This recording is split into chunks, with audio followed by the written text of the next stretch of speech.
Mickey Mania.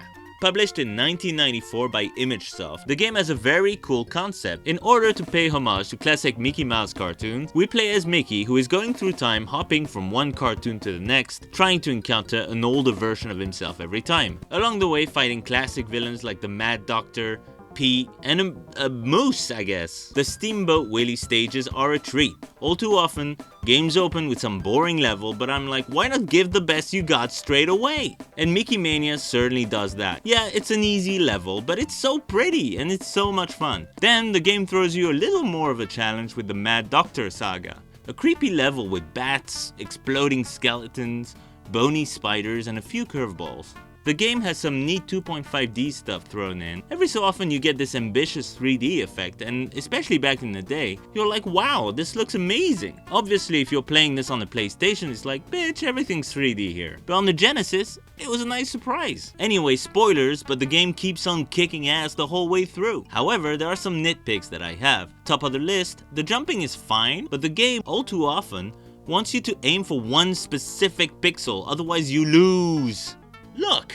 Sometimes you clearly hit a character first, but no. It turns out he hit you first, because F you, I guess. And these jumps are ridiculous. This should count. Come on. What? You meet up with goodest boy of all, Pluto, and he's adorable. It's so cute. Look at him. The ghost level gives you but a taste of how tricky this game can be. It's relatively easy overall, but the game is upping the ante little by little, which is good. The gardens are very creative and pretty, but they're also pretty darn annoying. I hate these butterflies. I hate them. This isn't one of those games you can just speed jump your way through, okay? Every so often, he'll throw something at you, and it's gonna hurt if you're not ready for it. The final boss is this guy, of course, and he's actually not that hard to beat. You just have to remember the pattern and not take silly hits for no reason. Ideally, don't die. I love this freaking game. The attention to detail here is impressive.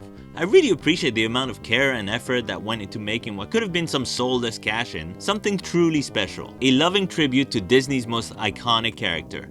If only New Disney could show him more love, that'd be cool. You can't just give us something as badass as Runaway Brain and leave us hanging like this. Mickey Mania is a terrific game. It's not perfect, some of the stages are a little too short. Like I said, it's a bit harsh at times. It's not super generous with health and continues, but it's one of those games that's so good that even when you screw up time and time again, it's still fun to go right back to it and try once more. And it's super rewarding when you finally get it right. Playing it again recently is still one of my favorites on the Genesis.